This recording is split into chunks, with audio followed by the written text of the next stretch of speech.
listeners, welcome back to Tales of Abundance. I am Dr. John Oberg. With me, as always, Randy Lorensen, my co-host. Randy, here we are. We are ready to dig further into abundance, as always. Yeah, abundance, and we're going to keep going with healthcare, I think. Yeah. This is, we haven't really done this type of episode yet. I'm sure we'll do it a lot more often. I'm going to close that door. Yeah, shut this door behind us so we don't, there we go, click. There we go. And so maybe tell the listeners why we wanted to go a little deeper here, and we'll just dive right in like we usually do. Well, this will be a follow-up episode too. We just had a great episode with Dr. Tony Dale. Yep. And we are recording this immediately after. You may be listening to it later than that. But we want to make sure people have steps that they can take and be able to really explore how do they create abundance in their life and how do they apply this to their day-to-day life to make their life better no matter what situation they happen to be in. Yep. And healthcare is it's a tangled ball of twine that everyone wants to make better. Lots of great intentions throughout the entire industry and things we can do. Yeah. Yeah. So let's say somebody's listening, John. And let's hope someone's listening. Well, okay. Let's say the billions of people that are listening, and I think we're talking mostly to an American audience. I apologize if you're out of the country now, because the solutions we have are mostly, I don't know that we're prepared to talk about this in other places. I think clinically, the stuff we're going to talk about would work in most places throughout the world. I think economically, it's a different circumstance. Yeah. So I think we acknowledged on the episode, there's a lot of people that are frustrated with the system. And I think we come to the place where, regardless of where you sit philosophically, we all agree the system is broken. And we could go deep into the reasons, but where does somebody, and I think we can start with a young person, maybe somebody just starting out. Yeah. They're probably relatively healthy. They maybe feel like they don't need health insurance, but they, I think it's a lot of the people that were uninsured previous to, the Obamacare and all that. What do? What would be the advice starting with somebody in their 20s or 30s that's just starting out? They probably don't make a ton of money yet. Yeah. And while their coverage and expense is going to be much lower than you or I, and certainly somebody older. Yeah. It's still significant, maybe more significant to them. And they feel cheated by the system, right? They like, why? Again, we went into healthcare as a right. Yeah. Well, and in some companies, you have, health insurance available to you through the company. In some companies, you have medical cost sharing available to you through the company. But there's also, you can get individual plans, whether it's through a state exchange or you can get, medical cost sharing as an individual through a number of different companies. So there's lots of ways to take care of that catastrophic risk. And I think about, there's a young woman that I worked with who was, very young, younger than 25, and was in an auto accident and ended up having an amputation, and that's the type of thing you just don't plan for. Right.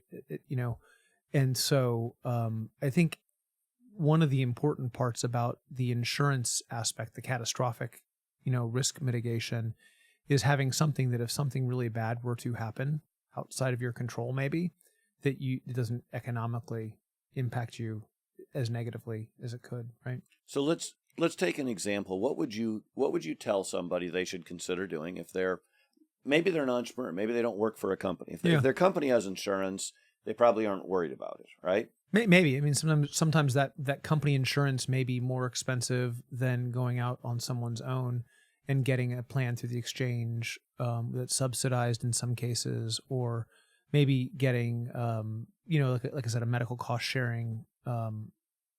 Okay. And I think the important thing is to shop for it and make sure that the catastrophic issues are actually taken care of and that risk is mitigated. But we have, if somebody's listening, they're an entrepreneur, a business owner. Yeah. What should they do?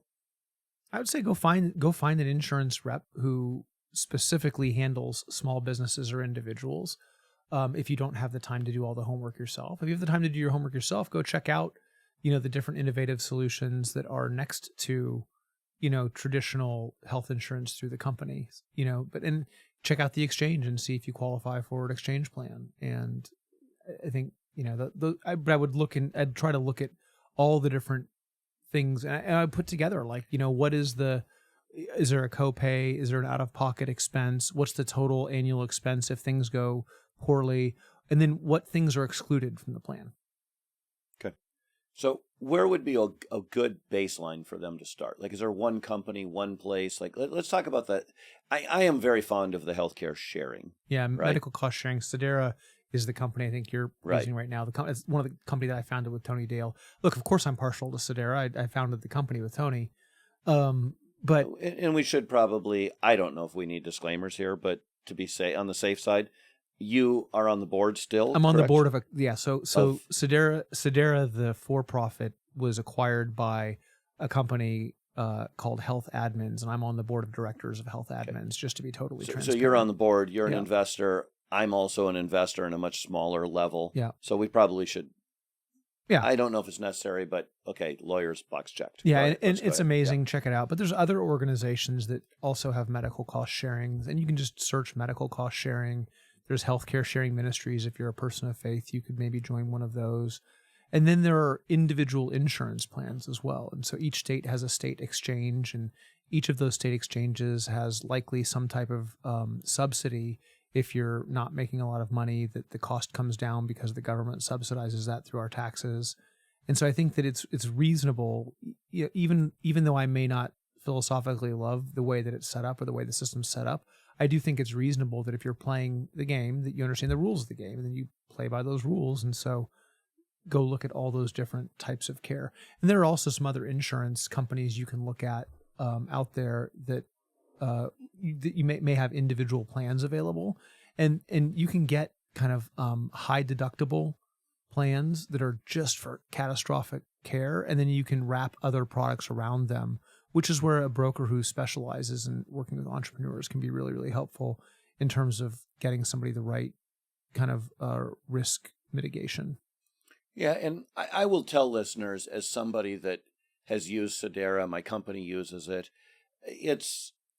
there's a learning curve, right? Yeah, it's different.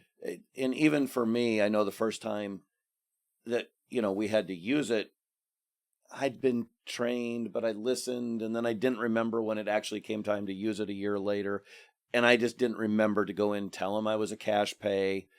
And I had to call the company, and they were great. They walked me through it. But just know it's different.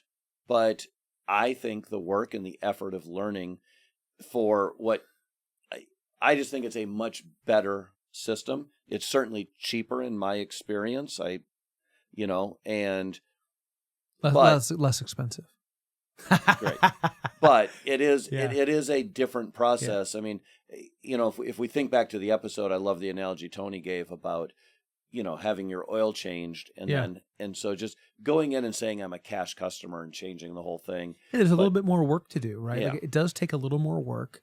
It's a little less frustrating. Like if you look at the net promoter score of insurance industry overall, I think the net promoter score has ranged between -4 and 4 on a -100 to 100 point scale. And, I don't remember the latest NPS scores for the Sedera members, but the last one I remember was like 67 or 70. So it's just a much, much higher it's a great experience. You just have to learn something new, which I know a lot of people don't like, but I would encourage people to just, it's not that much effort. If you expect running and you get swimming, you're pretty disappointed. Right. But you do need to go in with the proper expectations. That's right. Yeah. That's right. Okay. All right. So let's go to people that are probably more concerned about this. People now, they start having kids, they move into midlife, they're starting to make a little more money likely. Are there any steps that are different now? Is it the same steps? I don't think it's that different. I think you want to find someone who's an advocate for you that can help you navigate the right package. And in many cases, that'll come from a company if you're working for a larger company or a government. But if you're working for a smaller company and your company doesn't offer those things, then I think it's about finding somebody who can be your advocate and help you kind of build the right package for you in terms of both the risk mitigation, but also the cost of that. Yeah. Okay. All right. And moving into later life, again, Tony talked about what he does, having what was it, a personal physician? But there was a direct primary care. Direct primary care. Also sometimes called concierge medicine. And there's a pretty significant movement And what it means is that you're paying someone monthly for their services, whether you see the physician or not. And then, one of my sons got sick this week and had a same day appointment. And that appointment didn't cost any more. It was just a part of the monthly bill that we pay. And sometimes he'll see a physician twice in a month. It's pretty rare. Many months not see the physician at all, but I can call when I have questions about wellness or working out or a medicine that I'm taking, or recently a medicine that I wanted to come off of, or, and I get a really quick call back, and I have a really good relationship. It's gone back years now. And when I talk to my provider, I certainly know he looks at my chart. I watch him take notes, but I'm pretty sure he's like in touch with what's going on with me health-wise. Wow. That's amazing. Yeah. Because I know when I go to the doctor, a lot of times, I've had other experiences, but the system, it's so broken, and they're in such a hurry that I've tried to ask questions before, and the doctor just walked out of the room and I don't think it's because they're a bad person. Yeah. I just think they got patients lined up. I sat in this room in that stupid gown waiting for 30 minutes or whatever for them to get to me, and I'm sure everybody else is waiting, and they're pressured, and they feel like they have to get to the next one, and it's just kind of a shitty experience. Yeah. And, the whole thing, and every time going in and filling out 6,000 forms and filling the same thing out on 5 different forms. I mean, you're preaching to the choir. Like that's when I went back to school to fix a part of the problem, we fixed the forms issue. We fixed the timing issue. Like a lot of those things from an experience perspective, we fixed because we had to get the clinical result we wanted. And fixing the economic part of that was hard, but we did it. And so it's not, and that's one little tiny corner of the universe, right? And I mean tiny corner of the universe that we're working on. This is a rabbit trail, but the forms. If I fill out 5 different forms, right? Yep. And they ask me the same exact questions, is that because they're literally keeping them in paper, or they're scanning them in? Are they not putting these in a computer where if you get the information once, they don't have to get it 4 more times? Or is it just outdated systems they're not talking? I think there's a couple different problems. If you're asking about why one practice has you fill out the same form twice, that's a different question than why does every office ask me the same questions and nobody actually understands it. And so like system to system to system. I'm talking the same office. I'm talking they go in and they say fill out these 5 forms, and there's just tons of duplicate information. Yeah, what generally isn't happening, and I'm generalizing here, is that there's unstructured data, which is, I scan a form and I put it into a digital format, and there's structured data where there's like an optical character recognition that goes and grabs that information and then digitizes that information and puts it in letters and numbers into an electronic chart of some kind. A lot of times we don't have that structured data coming from unstructured data. So that's a part of the problem. And sometimes there's like, hey, we're missing this part of your chart, or hey, we want to get updated information so we can see the updated part of the information that we're looking for today. Nobody has a desire to make it a crappy experience for the patient, but they're trying to run through a process that has to comply with all the billing things that have to happen. And to be fair, the government's trying to fix some of that. Like they changed some of the rules for billing recently. And by recently, I mean the last few years, that make for less kind of unnecessary charting for a physician. They didn't wring the entire problem out, but it did make it better. And so there's a recognition of this. Yeah, I think we all need to have a little grace and realize that the physicians, the hospitals, they're playing the game by the rules that are written. But even the guys that write the rules for the game are trying to fix it. Like it's not like someone's nefariously thinking, haha, how do I screw everyone? Like there really are smart people who are trying to fix it. It's a really complicated set of problems. So let's give listeners some more. Okay, we've talked about a company like Sedera or other healthcare sharing options and some of the Christian sharing that are out there. Let's give them real solutions. Like you might want, whether they choose these or this is the right answer, you're listening, some of these may or may not be the right answer for you, but at least things that they might want to research or look into. Where else would you say they should look? I think there's a really interesting model at the Surgery Center of Oklahoma or Texas Free Market Medical Association that tell people how to be cash payers on their own. And that works for an individual. It also works for small companies who who are interested. And then, as you get into larger companies, you start talking about, self-funded plans when you have the type of employment base that can afford a self-funded arrangement. And so I think at every level and size of organization, from individual into massive organization, there's some form of agency that you can grab back into your system and say, how do I help the community be healthier? And then the healthier that community is, generally the lower the cost is. Like these groups, they measure utilization, right? And so if you take in $100 in premiums and you spend $105 in healthcare, then your premiums are going to go up. The one that the Surgery Center of Oklahoma, is that what it's called? Yeah, this is a surgery center where when you go to have a surgery, they post their pricing online. Right. Texas Free Market Medical Association, great organization doing similar cash pay type of stuff. Right. And so there's this desire to have transparency. And you see it in, I saw it this week. I was doing some market research, and I saw it in a dental clinic where the dental clinic had like pricing online. And I think that directionally is a good direction. It's tough because, you see a price online, and if you don't get what you need correct, it can cause a lot of consternation and people being upset. So I think there are some downsides to that too, that people are trying to mitigate. End of the day, I think transparency is a good thing, and getting people to consume healthcare similarly, not exactly the same, but similarly to how we consume other things, is generally going to put the agency in the hand of a patient who can then make good decisions for themselves.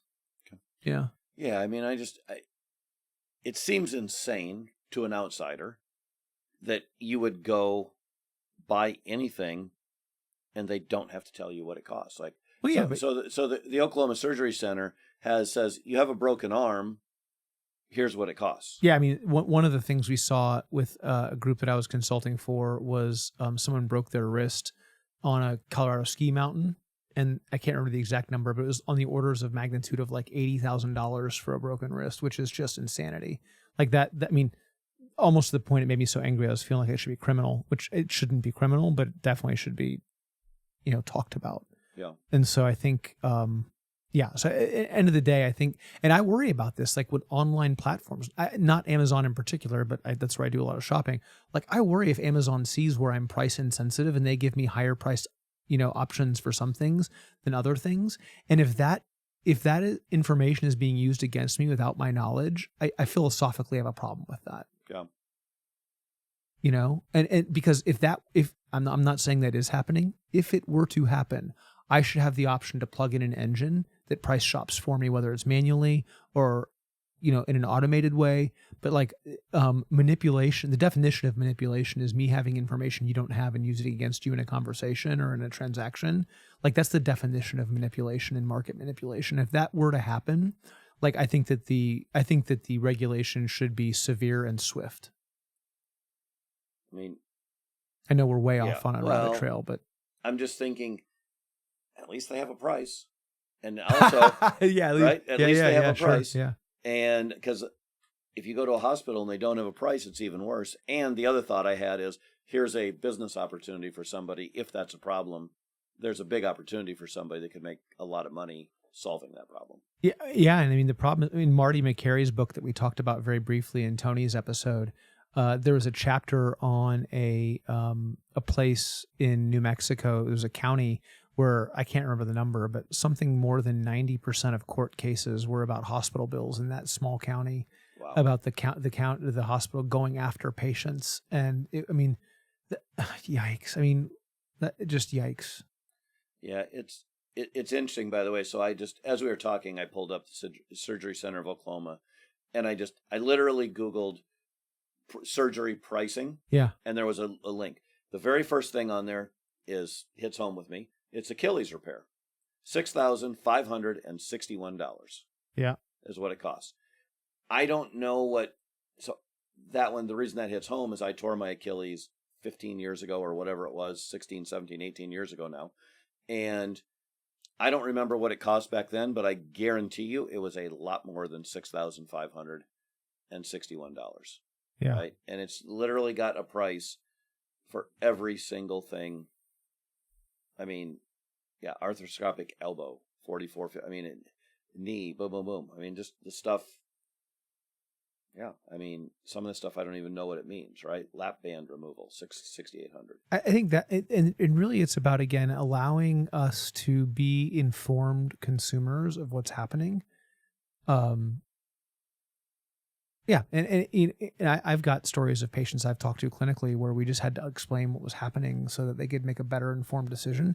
And it's not my choice as someone in a clinic. It's not my choice to make a decision for them. That's not how I see it. My job is to make sure that they are fully aware of what's happening to the best of my ability, and then to honor the choices they're making. Right. So I think I mentioned on the episode with Tony, I recently just signed up for this full blood workup that's 100, 150, 60 markers and a whole bunch of different stuff versus a regular blood test. Yeah. In fairness, listeners, I didn't do the work to find that. My wonderful wife, she went deep, and she came across this and recommended it, and I'm like, okay, great, let's go. And do you do anything like that? Is there any? Yeah, I mean, yeah, I've done a couple. So, and some of them have a lot of scientific basis, and I've also been willing to do some that don't have the same scientific basis. And I go into that with eyes wide open, right? So I know, like, one of my personally held beliefs is, like, there are things that in Western science we don't fully understand, but then Eastern medicine are very well accepted and have been practiced for 3,000 years. And, like, I'm willing to accept that we don't understand everything scientifically. And I just want to be educated about where the line is and what the science does or doesn't say. And then I recognize that there are limits. Like, we didn't understand kind of some of the whys behind gravity until pretty recently in history. But when I was a kid, I knew gravity worked. I just, open up my hand with a handful of jacks and they would all drop to the floor. And I accepted that gravity, even though I didn't know why, it was still a thing. And so I think there's a lot of things in, like, Eastern versus Western medicine is kind of the easiest place to see that, where I just don't understand all of it. Acupuncture would be one of those things where maybe there's great science behind it. Maybe there's not. I've never studied it. I don't know. I think that there are some people in Western medicine that are a little leery of or skeptical of acupuncture.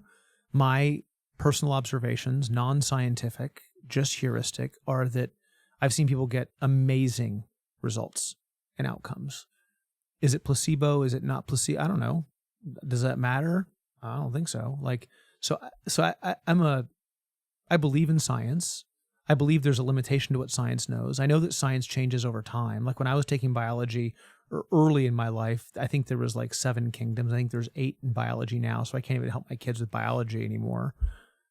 So I think I want to have strong convictions loosely held, where in the face of new information, I'm willing to change my position. I think that's really important. And I'm not sure we're still talking about healthcare and medicine, but I think it's about curiosity and information. And so, to answer your question, I just bought one of these blood tests, and I went and did cursory research. My wife has done a bunch of the research on this company, and I'll get a bunch of information that's kind of like what I would consider standard blood work. It does a bunch of work that I would consider atypical blood work, like things you normally wouldn't see and aren't like proven medicine, but they're interesting information for me to have. Right. Do you want to share what company? Boy, I think the company's Viome, Viome. Okay. Same one. So mine it's Dr. Mark Hyman's company. I think it's Function Health or Function Health does one as well. I really like Mark Hyman's work. I really like Peter Attia's work. That's the one that Julie found that I'm using. Yeah. Viome, you mentioned, years ago, because of Peter Diamandis, I did their food where you send in a stool sample. And I got that one too. It told me what foods to eat. I found that very beneficial. I got that one too. Yeah. By following their recommendations, yeah, I had a bunch of gut problems that just completely went away, very quickly. Yeah. Look, and there are people that say you don't need supplements. Eat a well-balanced diet. All you're going to have is like expensive urine. Excuse me. And so I think, and then there are people, like, there's some new evidence that people are taking too many supplements and it's causing some liver damage. And I think that's real too. So I think you have to be prudent, right? I think, more is not always better. We live in Texas, but taking more of everything is not always better. I was just reading about zinc. I was taking some zinc because I thought it would help me feel better given a certain set of circumstances. And one of the things I read was that taking too much zinc can be bad for you, right? Especially if you have, fat soluble supplements. Those are generally where you see some more problems versus water soluble. And so, I just it's just good information to have, right? I want to be educated about the things I'm putting in my body. And, we talk about moving to the right. So if packaged, processed, highly concentrated processing is on the left side of the spectrum, arbitrarily, that's just the way we talk about it in our medical practice. And then fully whole food is to the right. We talk to people about moving to the right. And wherever you are on the spectrum, just move a little bit to the right and then move a little bit more. We don't start talking to someone who's eating Captain Crunch for breakfast, lunch, and dinner about kale and carrots. Right. Because that jump isn't going to happen in my experience, generally speaking. Has it ever happened? Sure. Generally speaking, most people aren't going to move from Captain Crunch to kale. Just directionally better. Yeah. And so just one step better. How do you just move one step better every time period, day, week, month, year, whatever. And you and I have talked a little bit about, everybody's different, right? Oh, that's one of the things I love about Viome is they actually take your sample and they tell you, these are the food. You get a list of and I'm talking about the gut test now, not the blood, but here's your superfoods. Here's foods you should enjoy. Here's foods you should minimize. Here's foods you should never eat again. And for me, I had already figured out cherries, for example. I'd figured out, I like cherries. And when I eat a lot of cherries, my stomach doesn't perform well. Yeah. Well, but then pistachios were on the list. And when I didn't eat pistachios for a couple of years, and then I took the test again, pistachios were removed. And and so it changes too. But I just think everybody's body is so different. I think those two things are key, Randy. I think the fact that everyone's body is different. We've got a different, genetic makeup. We've got a different set of environmental history. And then, there's some evidence. I don't know if I would call it science because I'm not my field. Maybe it is science, maybe it's not. But my understanding is that over seasons, that's part of the way that a body regulates too. And I think about bears hibernating for the winter and they eat all that salmon before they go in because they're building up all their fat stores. And there's a annual cycle for them, a rhythm, and so my understanding is that's probably true for some foods as well. And so we're coming into summertime as we record this particular episode, and I'm starting to see strawberries. Organic strawberries is something I'm interested in eating this time of year. But 4 months ago, I was able to get strawberries, but we didn't buy them in our house because they were out of season, too far to ship them, more expensive, whatever. And so I think knowing yourself is really important. I've done this a couple times with my wife. We've gone through a Whole30 cleanse where you have just this really, really clean diet for a month and no cheat days. I mean, 0, because a cheat day will set you back 2 or 3 weeks.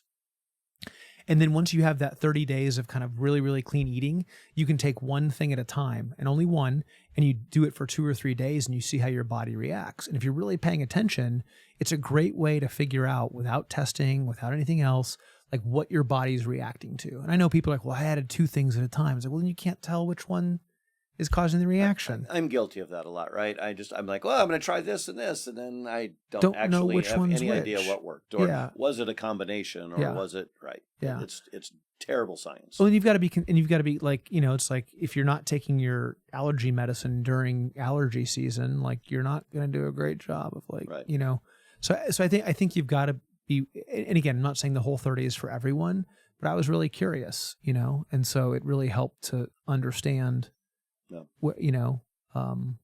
my body better. And it's been really helpful for my wife too. And so it's been, not saying we do it every year.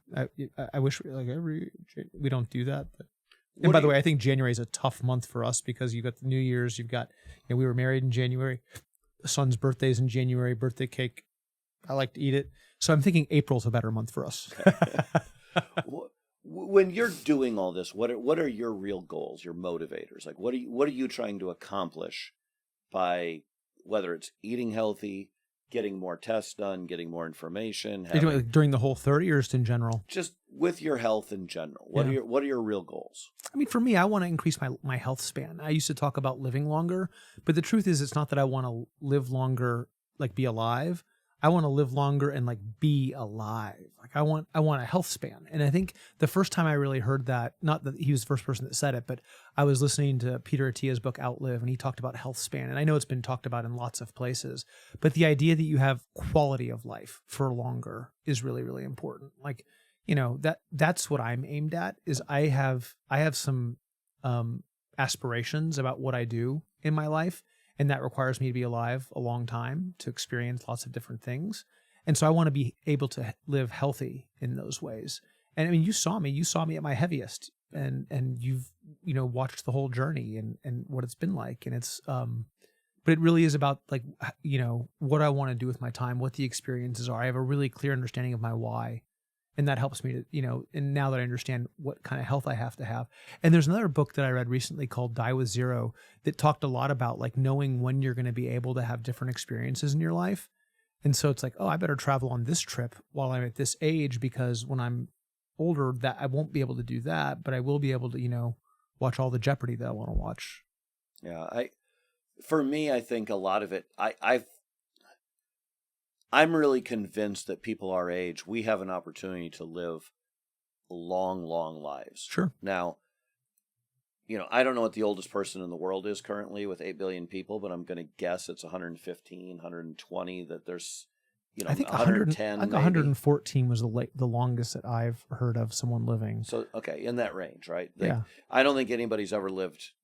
I thought somebody made it to 120 in Italy, some little old lady, but I could be 122 wrong. Yeah. In 164 days. Okay. Jean Clement, a French woman. Yep. Oh, yep. All right. I thought she was Italian, but French. So one person yep. out of billions has lived to be 122. 100 is, for most of our lifetimes, 100 has been thought, wow, what a long, long lifetime, right? Yeah. And I think we have a chance to change that with a lot of the stuff that's happening with technology. I mean, talking about abundance, right? Yeah. There's really, I think, some really exciting things coming down the pipeline. So partially, I just want to live long enough to be able to benefit from all that. Whether oh my gosh, yeah. it's stem cells or some new, whatever it is, right? Think about what she saw. She was born in 1875. Wow. She was 25 years old in 1900. Right. So she saw all the things happening in kind of like, I think like the late part of the gold rush, if she was watching what was happening in the US, right? I don't know what was happening in Europe at that time. Well, the late 1800s was an industrial revolution that, I mean. Yeah, the whole industrial revolution. Then you have World War I, the Yeah. Great War, then the war to end all wars in World War II. And then you had like, airplane flight for the first time ever that she saw. And then she saw a man on the moon. So she saw from like never flying ever. Industrial Revolution. Not only never flying, no cars, sure they would have had trains, but no car. I don't know that in France. I don't know how.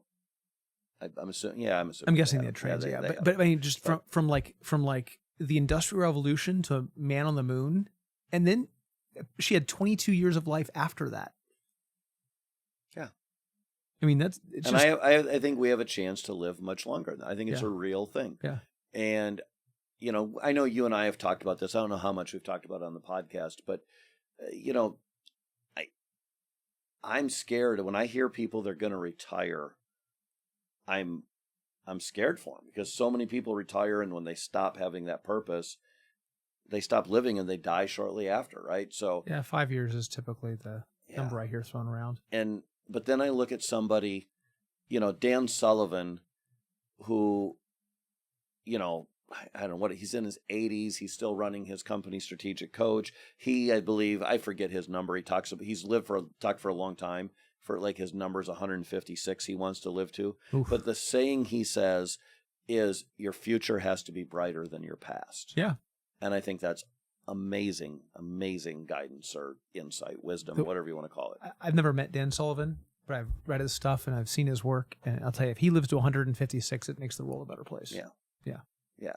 And so I just think that's a real opportunity with everything that's coming down the pipeline. And, but I think we have to think in terms of health span, Randy. And I think it's, the thing that I have come to after really diving deep into this personally and professionally is it's lots of little choices and the importance of habits and the importance of community and then the importance of, being willing to figure out your why. It doesn't need to be some deep philosophical, I mean, you and I talk about these things pretty deeply, and that's fine. It doesn't have to be that. There's lots of things that are worth living for, and you know, you just got to find yours. Yeah. And I think energy level for a lot of people. There's a lot of people their energy level sucks. Mm-hmm. Right? All ages, yeah. You know. And you know, I would encourage people, if your energy level isn't where you want it, figure out why. I mean, an energy level is part genetic, yeah. It's part skill set, and it's part exercise. And so the two parts you can control are your skills around that, like learning the skill set of energy management and energy growth. And then let's give people specifics. What do you mean by that? Well, I think, you know, What do you do? Yeah, so one of the things I do for energy management is I make sure that during different times of the day, when I'm better at certain things, I do those things. So like my energy dips around 3 or 4 o'clock. I'm naturally very comfortable engaging with people during those hours. And so like I do my really highly cognitive, difficult work to do when my energy levels are the highest, which, you know, early morning might be one of those times. And then I do the work that I find easier to do in those times where I'm going to dip a little bit in my kind of circadian rhythms or whatever. And that works for me. I don't encourage the same thing for everybody else. You got to find kind of what works for you, but that works for me. And so that's been a skill of scheduling appropriately. Right. Right. And then I also exercise that by pushing myself when I have low energy to do things, you know, whether it's working out or reading or, you know, so I try to expand my pool of energy by also exercising in the same way I would exercise in the gym. Yeah. And so there's a skill set and there's also a discipline or an exercise to it. Do you use calisthenics or movement? How often do you use movement to get the energy level up? So in the morning for me, there's some things that I you know, early morning, it's working out or showering, or like when I get out of bed, it's not reading and journaling for me personally. I know a lot of people who got up in the morning and that's their deep thought thinking, reading, you know, writing, but that's not wrong. It's just wrong for me. Right. So for me, it's like if I'm going to be getting up, thinking and doing all those things, I have to get up, shower, and then do that, or get up and go work out and move, or right. So for me, I like working out in the afternoon. Yeah. So I, similar to you, hit that energy dip sometimes in the afternoon. Yep. And by the way, taking a nap, even a 10-minute nap, yeah, recharges me in an amazing way. But equally effective is I go to the gym. Yeah. And I go work out, and that gets whatever scientifically works for you. Yeah. Yeah.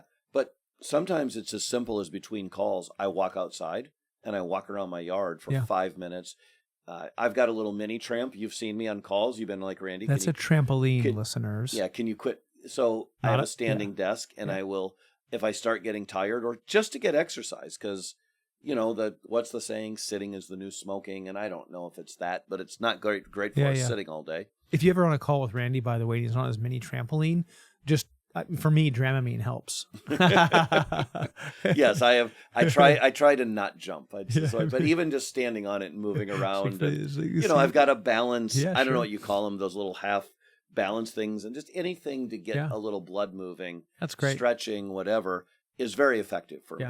So to me, almost, I don't know if it's a hack, a cheat code, but getting blood moving and doing something physical can change that state very, very quickly. Yeah, that's right. I think there's tons of authors' books, that people can read. And the danger, I would say, is that when people have the answer, I would just encourage people that's an answer. Right. And it's an answer for some people. I'll give you a great example in my household. 16/8 fasting, where I don't eat for 16 hours, eat for 8 hours. That's a tool that I employ some parts of the year. I don't employ it all the time. Sometimes I'll employ it when I'm stuck, want to make a change. Like there's times I'll use that tool, and it works really, really well for my body. Like it's a great tool for my body. It does not work well at all for my wife. It just does not work for her. And I think that's a great example of just some really clear differences where we've tested things out. And we want to be supportive of each other, but we learn, like, I need to support her with what works for her. She's amazing at supporting me and what works for me, and not being not feeding off the wrong things, but feeding off the support and the positivity, and recognizing like just, another one, peppers don't make me feel great. And she loves peppers. That doesn't mean no peppers in the house. It means she eats peppers and I don't. Like we had a Greek salad just this week, and like I left all the peppers. She doesn't love cherry tomatoes, and it was like a marriage made in heaven. Right. Yeah, it's great. And the other thing, we mentioned Dr. Mark Hyman, and I saw him give a little message not that long ago. And one of the things I appreciated is he talked about both. All right, if you want to be a vegan, great. If you want to be on a carnivore, great. He's like, but you know what? Like these two groups are more similar than different. Both of these groups are stay away from processed foods, stay away from sugars, stay away from seed oils, and all they really disagree on is where you get your protein from. And I thought, wow, that's, I've kind of thought that for a long time, but he summed it up better than I could, and I think that's really true. I don't think I would do well on a vegan diet. Like I need meat, and when I have meat, I am less hungry. Sure. But I know people that are vegans and they do very well. And I think again, it's about finding the thing that works for you. Right. And, I have this little quote on my desk from Oscar Wilde that says moderation in all things, especially moderation. Yeah. And so like, I think I'm pretty moderate in my eating, but there are times where, I was on vacation recently and someone had Jenny's birthday cake ice cream and it's packaged and it is amazing. Right. Like I'm not a guy who does drugs, but if crack was that good, I get it. It's so good. Have you ever had Jenny's birthday cake ice cream? Oh, I thought you were going to ask me if I ever had crack. The answer to both is no. Okay, well, skip the crack. Go straight to Jenny's. All right. Jenny's birthday cake ice cream. It's gluten-free, which means my wife can have it. Okay. And we made the mistake of introducing our friends. We went to visit some friends on vacation, and they got Jenny's ice cream for us and something else for them. And then she had them taste the Jenny's ice cream, and I had to split it more than 2 ways. I was like, what the hell are you doing? I was happy to share, sort of. Yeah. All right. So we should definitely get a sponsorship from Jenny's. There we go. Absolutely. Come on, Jenny, give us a call.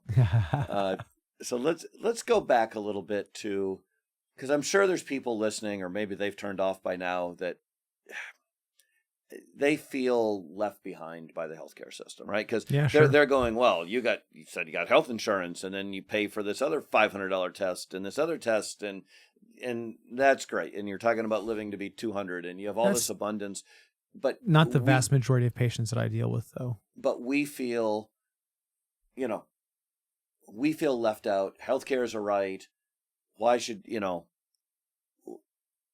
what do we let's give a final message to that person, or kind of have a little empathy, a little grace for people that are in that situation. Yeah, look, I mean, I went in, the problem that I wanted to solve in healthcare dealt with people that had low access to care, were not, middle income.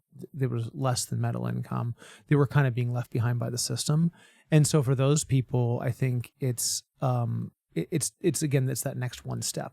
So wherever somebody is on the spectrum for medicines, wherever they are on the spectrum for food, exercise, labs, any of those things, like just take the next one step to move in that direction and get the inertia going in the right direction.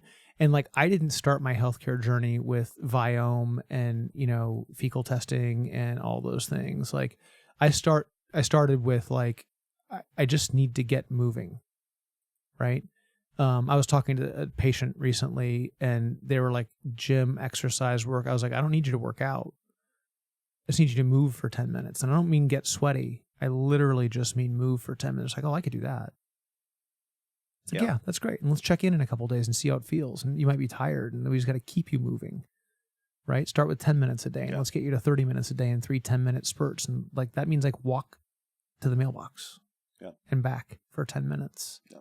So I think there's, wherever you are, be there, and then take the next one step in your journey.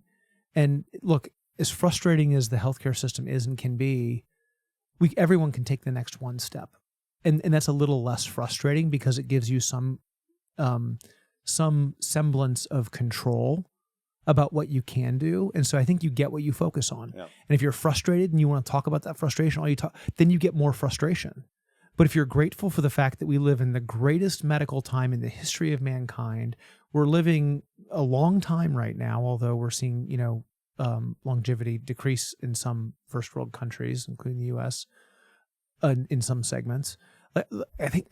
I'd say start with gratitude. Start with gratitude and take that one next step. And it's really easy to get sucked into all the brokenness. It's true that it's broken. I accept all of that. And I'm also grateful for the opportunity I have to take the next one step.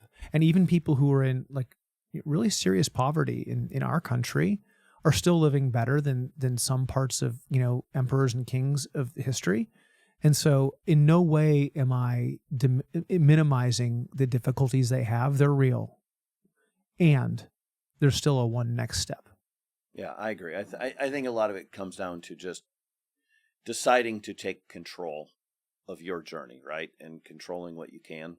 And whether that's going and getting exercise, being grateful, stop eating, eating better, whatever it is, just, do something to take control. So, what else on your mind here? I'm just thinking through, like, if I'm a listener, I'm like, okay, I want more abundance. I think the last thing I'd say, we don't talk a lot about the mental health component of all of this. It's big. But we do a lot of that work, Big. Our clinics. And so I think, without getting into like clinical mental health, Stephen Covey did a nice job of talking about circles of influence versus circles of concern. And so one of the things that I try to talk to you about is, what do you have control over? What are the things you can do? And try to kind of exercise control over those first. Yeah. I don't, maybe you have data on this, thoughts, beliefs. I mean, the psychological, the mental part. I think that is really, really, everybody talks about eating the right foods and exercise and care. Yeah. But if you have a shitty attitude, and it's hard to be healthy. Well, you got to find what's working for you. Like, again, if you hate kale and carrots, your goal should never be kale and carrots, right? Yeah. You got to find some other way so doesn't feel like a temporary diet. It feels like a lifestyle change you're making. And so that's been really important for us in our family. And so, like, there's little things I do to game the system for myself. Like, we choose not to keep sugar in the house, like in a really highly processed form for the most part, so that we're not tempted by ice cream every night. Yeah. By the way, I eat ice cream I do. And so, but I don't eat dessert twice a day. I was on a vacation once where I did, and man, that was rough. I mean, it was just, I didn't feel good, right.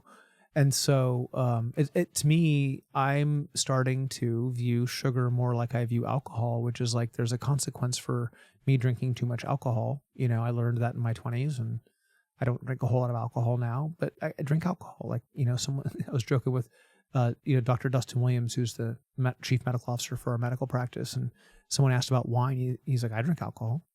Like, so I don't think being a teetotaler or being is that right for some people? Sure. High five. That's awesome. If that's the thing you want to do, it's not what's required to be healthy is the next one step for most people. Well, I think it's like anything else. One of probably the things that almost guarantees you're not going to succeed is if your only standard is perfection. And if you're miserable, like if you're just miserable in that perfection, it's even worse, right? And so, yeah, like I love high standards, right? Yeah. But perfection and never eating whatever delicious food. See, for me, some stuff's easy. Like, I stopped drinking soda or pop, as I grew up calling it in the Midwest, 6 years ago. Just one day. I don't even know where it came from. I just thought, why do I drink this? I used to drink Mountain Dew like crazy. I was literally at a Arby's drive-thru. I had ordered a large Mountain Dew, and I just thought to myself, why do I drink that? Why don't I just drink water? And there was, it wasn't demonized back then like it is now. Right. And I just stopped, and I've never drank it since. And junk food, fast food, for whatever reason, that stuff has been unbelievably easy to cut out of my diet, right? Yeah, I drink soda water a lot now. And then if I'm at a bar, I have them put lime juice and olive juice and then 2 olives in it. And it's a little mocktail with no sugar at all. A lot of mocktails have a lot of sugar in them. And so I just do soda water, a shot of lime juice, or a squeeze of lime juice, a shot of olive juice, so an ounce. So I've got 8 ounces of soda.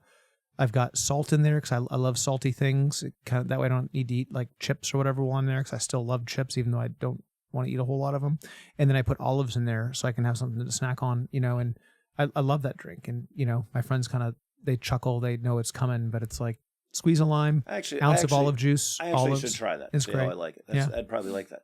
Well, what I was going to say though is, while that stuff was easy for me, last night Julie and I went to a Mexican restaurant, and they have a chip and salsa bar that's amazing. Oh yeah. And I had a bunch of chips. Well, there aren't very many. I mean, you want to talk about all the carbs, processed foods, seed oils.